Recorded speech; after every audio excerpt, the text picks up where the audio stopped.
हिंदी कक्षा 10 क्षितिज। सूरदास के पद। रचनाकार सूरदास जी।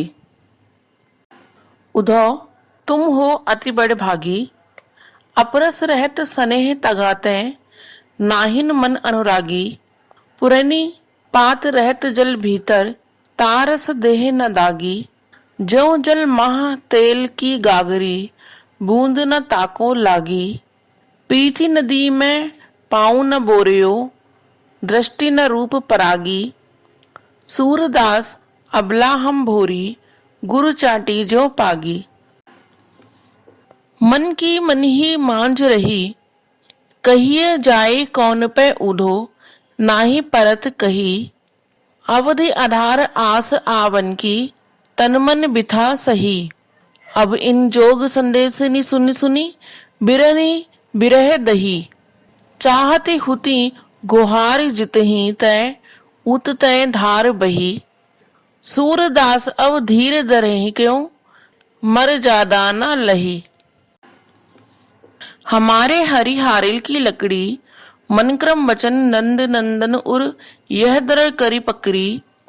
जागत सोवत स्वप्न दिवस निसी, कानह काना जकरी। सुनत जोग लागत है ऐसो, ज्यों करोई ककरी। सुत तो व्याधि हमको ले आए, देखी सुनी न करी। यह तो सूर तिन्ही ले सौंपो, जिनके मन चकरी। हरि है राजनीति पड़ आए, समुझती बात कहत मधुकर के, समाचार सब पाए। एक अति चतुर हुते पहले ही, अब गुरु ग्रंथ पढ़ाए। बड़ी बुद्धि जानी जो उनकी, जोग संदेश पठाए। उधो भले लोग आ गए के, पर हित डोलत धाये। अब अपने मन फेर पाई हैं, चलत जुहुते चुराए। ते क्यों अनीति करें आपुन, जे और अनीति छुड़ाए। राज धर्म तो यह सूर, जो प्रजा न जाहि सताए। सूरदास जी के पदों का सार। इस पाठ में 4 पद हैं, जो सूरदास जी द्वारा रचित सूर सागर के भ्रमर गीत से लिए गए हैं। प्रस्तुत पदों में सूरदास जी ने गोपियों एवं उद्धव के बीच हुए वार्तालाप का वर्णन किया है। जब श्री कृष्ण मथुरा वापस नहीं आते और उद्धव के द्वारा मथुरा यह संदेश भेज देती हैं कि वह वापस नहीं आ सकेंगे, तो उद्धव अपनी राजनीतिक चतुराई से गोपियों को समझाने का प्रयास करते हैं, लेकिन उनके सारे प्रयास विफल हो जाते हैं, क्योंकि गोपियां ज्ञान मार्ग के बजाय प्रेम मार्ग में विश्वास करती हैं और अपनी चतुराई के कारण उद्धव को गोपियों के ताने सुनने पड़ते हैं एवं उनके व्यंग का शिकार होना पड़ता है। इससे हमें यह ज्ञात होता है, गोपियों के हृदय में कृष्ण के प्रति अपार एवं बेजोड़ प्रेम है। इसे किसी भी अन्य चीज से बदला नहीं जा सकता और इसलिए कृष्ण के विरह में व्याकुल होकर उद्धव को खरी खरी सुना रही हैं, क्योंकि श्री कृष्ण के वियोग का संदेश उद्धव ही लेके आए हैं। अपने अंतिम पद में सूरदास जी ने हमें राजधर्म का पाठ पढ़ाया है, जिससे प्रजा का हित ही राजा का मूल कर्तव्य है। इस प्रकार गोपियां भी तर्क देकर श्री कृष्ण को पाना चाहती हैं, क्योंकि उनसे श्री कृष्ण की विरह सही नहीं जा रही है। सूरदास के पदों का अर्थ। उधो तुम हो अति बड़ भागी, अपरस रहत स्नेह तगाते, नाहिन मन अनुरागी। पुरनी पात रहत जल भीतर, तारस देह न दागी।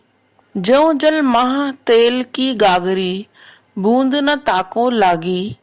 पीथी नदी में पाँव न बोरियो, दृष्टि न रूप परागी। सूरदास अबला हम भोरी, गुरु चाटी ज्यों पागी। प्रस्तुत पंक्तियों में गोपियां उद्धव जी से, जो कि श्री कृष्ण के सखा हैं, व्यंग करते हुए कह रही हैं कि तुम बड़े भाग्यवान हो, जो तुम अभी तक कृष्ण के प्रेम के चक्कर में नहीं पड़े।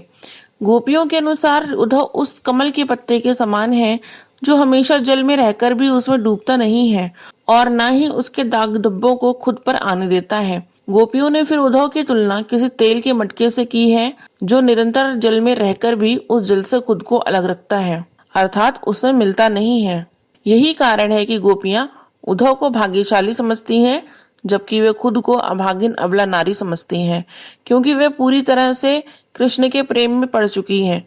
उनके अनुसार श्री कृष्ण के साथ रहते हुए भी उद्धव ने कृष्ण के प्रेम रूपी दरिया में कभी पांव नहीं रखा और ना ही उनके कभी रूप सौंदर्य का दर्शन किया।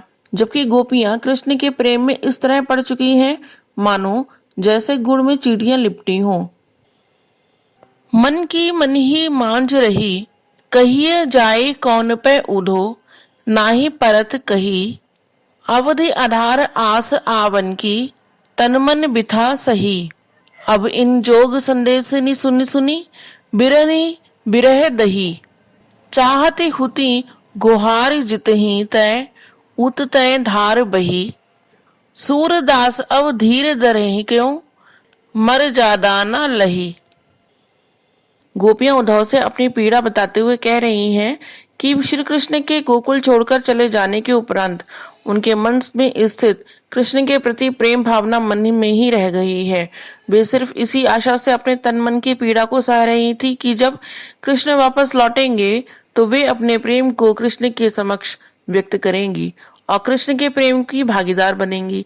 परंतु जब उन्हें कृष्ण का योग संदेश मिला, जिसमें उन्हें पता चला कि वे अब लौटकर नहीं आएंगे, तो इस संदेश को सुनकर गोपियां टूट सी गईं और उनकी विरह की व्यथा और बढ़ गई।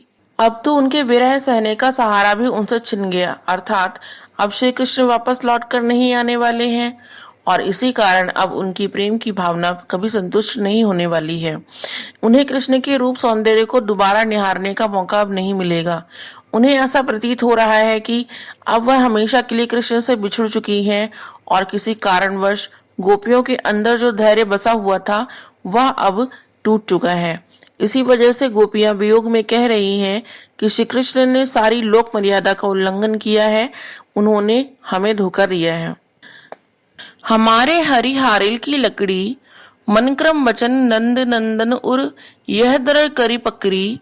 जागत सोवत स्वप्न दिवस निसी, कानह काना जकरी। सुनत जोग लागत है ऐसो, ज्यों करोई ककरी। सुत तो व्याधि हमको ले आए, देखी सुनी न करी। यह तो सूर तिन्ही ले सौंपो, जिनके मन चकरी। सूरदास जी के इन पदों में गोपियां उद्धव से यह कह रही हैं कि हमारे हृदय में श्री कृष्ण के प्रति अटूट प्रेम है, जो किसी योग संदेश द्वारा कम होने वाला नहीं है, बल्कि इससे उनका प्रेम और भी दृढ़ हो जाएगा।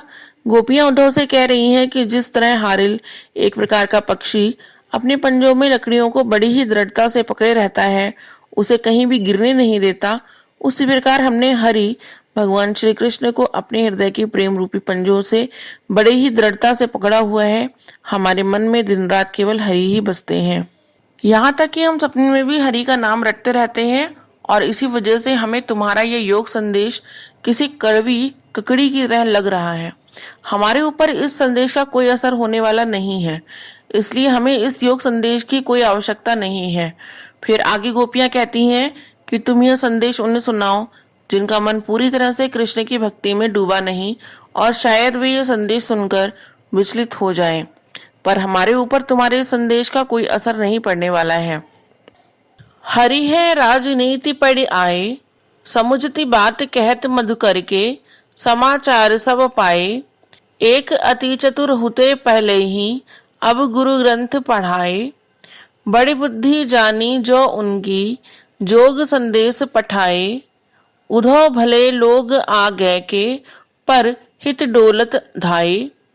अब अपने मन फेर पाई हैं, चलत जुहुते चुराए। ते क्यों अनीति करें आपुन, जे और अनीति छुड़ाए। राज धर्म तो यह सूर, जो प्रजा न जाहि सताए। प्रस्तुत पंक्तियों में सूरदास जी ने हमें यह बताने का प्रयास किया है कि किस प्रकार गोपियां श्री कृष्ण के वियोग में खुद को दिलासा दे रही हैं। सूरदास गोपियों के माध्यम से कह रहे हैं कि श्री कृष्ण ने राजनीति का पाठ पढ़ लिया, जो कि मधुकर उद्धव के द्वारा सब समाचार प्राप्त कर लेते हैं और उन्हीं को माध्यम बनाकर संदेश भी भेज देते हैं। उद्धव, जिसे यहाँ भौरा कहकर दर्शाया गया है, वह तो पहले से ही चालाक है, परंतु श्री कृष्ण के राजनीति का पाठ पढ़ाने से अब वह और भी चतुर हो गया है और हमें अपने छल कपट के माध्यम से बड़ी चतुराई के साथ श्री कृष्ण का योग संदेश दे रहा है।